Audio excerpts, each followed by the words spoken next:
Film शुरू होती है और हम एक लड़के रोमेन को देखते हैं जो एक ड्रग डीलर के पास आया है पार्टी के लिए नशा खरीदने, क्योंकि आज उसका बर्थडे है जिसके लिए उसने एक पार्टी रखी है। नशा लेने के बाद रोमेन अपने डैड की आलीशान कार में आकर बैठ जाता है। गाड़ी चलाते हुए वह सिगरेट पी रहा था, जिसे फिर वह गाड़ी में ही फेंक देता है। पर तभी उसे ख्याल आता है, ओह माय गॉड, मैंने इतनी बड़ी गलती कर दी, गाड़ी के अंदर ही सिगरेट फेंक दी। इसलिए वह जल्दी से कार को रोक कर उतरता है और सिगरेट बाहर फेंकने लगता है। तभी एक लड़की भागती हुई आई जो उसकी गाड़ी से टकरा गई। लड़की के सिर पर पट्टियां बंधी हुई थीं। वह घबराते हुए फौरन आकर रोमेन की गाड़ी में बैठ जाती है। लड़की देखने में काफी अजीब लग रही थी। उसके कपड़े गंदे थे और ऐसा लग रहा था जैसे वह किसी लैब या हॉस्पिटल से भाग कर आई हो। वह हद से ज्यादा डरी हुई थी, साथ ही उसका बर्ताव भी अजीब हो रहा था। अब रोमेन उससे पूछता है, आखिर तुम्हें हुआ क्या है? पर वह कुछ बोलने की हालत में नहीं थी और बस रोती ही जा रही थी। तब उसकी मदद करने के लिए रोमेन इमरजेंसी नंबर पर फ़ोन करने लगा, लेकिन उसने नोटिस किया कि पुलिस का नाम सुनते ही लड़की और ज्यादा घबरा रही है। इसलिए उसने फ़ोन बंद कर दिया और खुद ही उसे ड्रॉप करने का फैसला किया। मगर समस्या यह थी कि उसे नहीं पता था कि लड़की को कहाँ ड्रॉप करना है। लड़की भी कुछ बोल नहीं रही थी, बस लगातार रोए जा रही थी। अब रोमेन ने गाड़ी लेकर आगे बढ़ने का फैसला किया।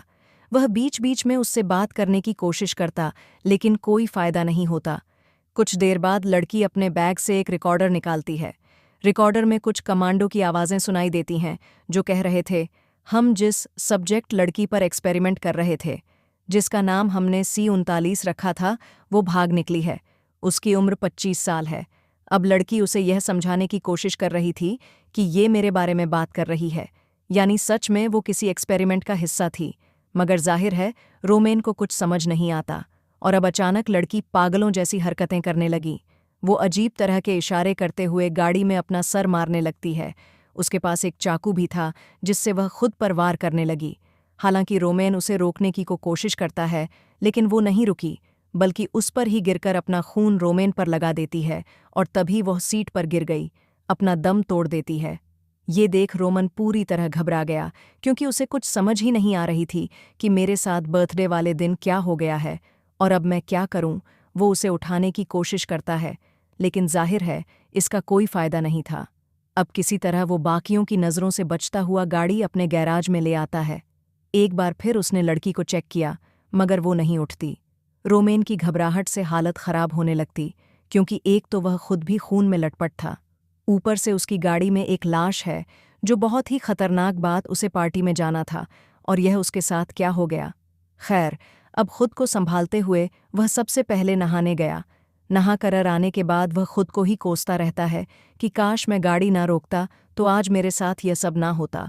तभी उसके डैड की कॉल आई, जो रोमेन से पूछ रहे थी कि गाड़ी वगैरह सब ठीक है ना, जिससे हम समझ पाते हैं कि उसकी डैड को गाड़ी कितनी प्यारी है। और इसी वजह से जब रोमन ने गाड़ी में सिगरेट फेंक की तो उसने फौरन से गाड़ी को रोक दिया और उसके साथ यह सब हो गया।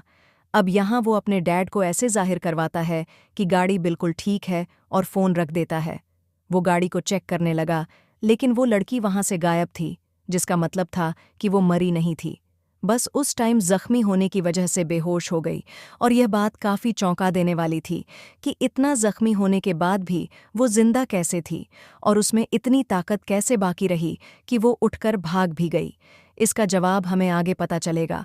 और यही चीज़ सोचकर रोमेन भी उसे ढूंढने लगा, मगर वो उसे कहीं भी नहीं मिलती। तभी दरवाजे पर कोई आ जाता है।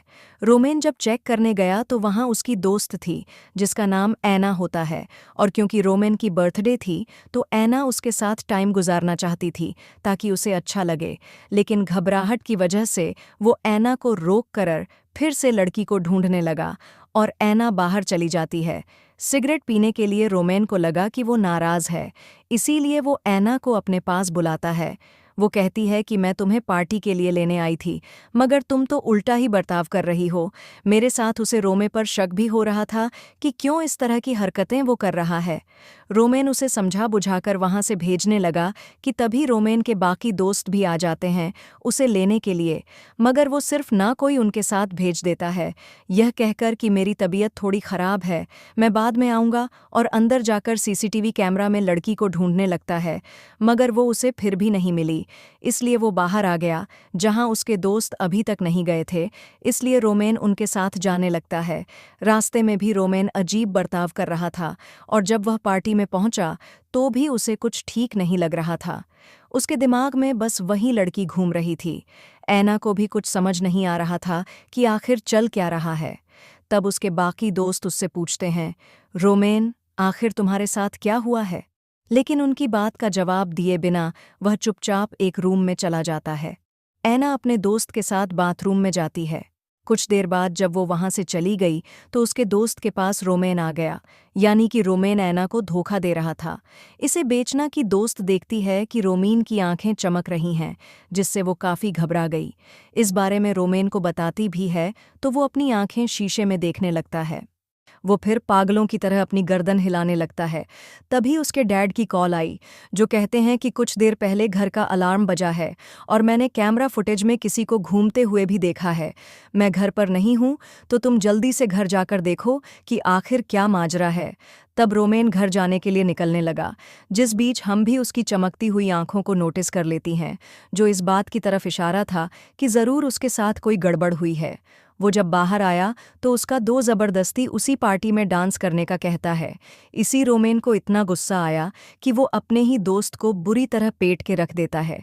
तभी इनके बीच में ऐना की दोस्त आकर लड़ाई छुड़वाती है, लेकिन रोमेन उसे भी मारता है और फिर एक साइकिल लेकर घर आ जाता है। उसने जब अलार्म बंद किया तो उसके डैड की कॉल आई, जो कहते हैं कि क्या कोई चोर घुस आया था और घर से कुछ चोरी तो नहीं हुआ है। रोमेन कहता है कि नहीं, कुछ भी चोरी नहीं हुआ, मगर उसके डैड अजीब तरह से हंसने लगे, यानी उनके साथ भी कुछ अजीब हुआ था। अब रोमेन फ़ोन बंद करके के अंदर आ गया, जहां उसे वही रिकॉर्डर मिलता है जो उस लड़की के पास था, जिस पर लैब में एक्सपेरिमेंट किया जा रहा था, और वो रिकॉर्डिंग अभी भी उसमें चल रही थी। रोमेन घर में जगह जगह खून के निशान देखता है, जिनका पीछा करते करते वो बार टब तक पहुंच गया, जहां वो लड़की उससे बैठी हुई मिलती है, जो अभी भी चाकू से खुद पर वार किए ही जा रही थी। रोमेन जल्दी से चाकू छीनकर दूर फेंक देता है, जिसके बाद वो फिर से घबराने लगा। तभी वो लड़की अपने अंदर से एक डिवाइस को बाहर निकालती है, जो देखकर रोमेन के होश उड़ गई। उसे कुछ भी ठीक नहीं लग रहा था, इसलिए वो भागने लगा, मगर तभी वो खिड़की से कमांडोज को देखता है, जिन्होंने ही लड़की पर एक्सपेरिमेंट किया था, और वो उसे ढूंढते हुए यहाँ आ गए थे। वो अब लड़की को ले जाने लगते हैं, मगर उन्हें पता चल गया था कि घर के अंदर कोई और भी है, और इस बात का एहसास होते ही कि वो मेरे बारे में जानते हैं। रोमेन भागने लगता है। वो चाणक पागलों की तरह हरकतें करने लगा, जैसे कि जोर जोर से हंसने लगता है। वो फिर रोड पर बैठकर पहले खुद को काटता है, फिर जमीन को चाटने लगता है और उल्टी तरफ चलने लगता है, जो देखकर कमांडो उसे भी अपने साथ ले जाने लगते हैं। अब ऐना रोमेन को कॉल करके उससे बात करने की कोशिश करती है, मगर उससे तो कोई और ही बात कह रहा था, जो जाहिर है कमांडोज थे, मगर ऐना उन्हें रूमेल समझकर बात करती रहती है। वो कहती है कि तुमने जिस लड़के को मारा था उसकी गर्दन की हड्डी टूट गई है, आखिर तुमने कैसे इतने जोर से उसे मारा? अब कमांडोज उससे पूछते हैं कि तुम कहाँ जा रही हो, तो वो उन्हें बता देती है और एक टैक्सी के जरिए जाने लगी, मगर उसका भी बर्ताव अजीब होना शुरू हो गया था। वो बिल्कुल वैसे से गर्दन को हिलाने लगती है जैसे पहली बार रोमेन ने हिलाई थी, यानी कि उसकी भी हालत खराब हो जाती है। तभी ना के पास उसकी दोस्त की कॉल आई। तब ऐना उसे बताती है कि मेरे साथ भी कुछ ठीक नहीं हो रहा है, अजीबोगरीब चीज़ें मेरे साथ भी हो रही हैं। फिर अचानक वो रोते हुए फ़ोन बंद कर देती है। तभी वो नोटिस करते हैं कि कोई उनका पीछा कर रहा था, जो और कोई नहीं, कमांडोज ही थे। ड्राइवर उतरकर उनसे पूछने लगता है कि आखिर तुम हमें फॉलो क्यों कर रहे हो, लेकिन वो ड्राइवर को ही मार देते हैं ना। ये देखकर डर गई और अब वो खुद ही टैक्स को चलाने लगती है। लेकिन एक जगह पर आकर उसने टैक्सी रोक दी थी। वो भी अजीब तरह से सड़क पर चलने लगी, जहां वो लोग अभी भी उसका पीछा कर रहे थे। ऐना जब भागने लगी तो वो लोग लगातार उस पर शूट करते हैं, मगर हैरत, वो फिर भी नहीं रुकी। भागते जा रही थी। वो एक क्लब में आकर लोगों से मदद मांगती है, पुलिस को कॉल करने का कहती है। फिर वो बाथरूम में जाकर अजीब तरह से शीशे में पहले खुद को देखती है, फिर अपनी छोड़ देकर रोने लगती है। तभी उसके पास ऐना की दोस्त की कॉल आई, जो उसे बुला रही थी कि स्टेशन पर मिलने आओ, मेरे पास बाइक है, हम भाग निकलेंगे। तभी कमांडो इस क्लब में भी आ गए और यहाँ सभी लोगों को शूट करके मार देते हैं। जो देखना खिड़की से कूदकर बाहर आ गई और अपने दोस्त की बताई हुई जगह पर जाने लगती है। तभी हम देखते हैं कि उसकी आंखें में चमक रही हैं और वो पागलों की तरह बर्ताव करने लगी थी। रास्ते में एक लड़की पर वो हमला कर देती है, बुरी तरह उसे पकने लगी और अपना खून भी उस पर लगा देती है। फिर आगे बढ़कर वो एक लड़के की साइकिल चुराकर वहां से भागने लगी। लड़का उसे रोकने लगता है, मगर वो उसे भी मारकर तालाब में फेंक देती है और जाने से पहले ऐना कहती है, आई एम सॉरी, ये मैंने जानबूझकर नहीं किया।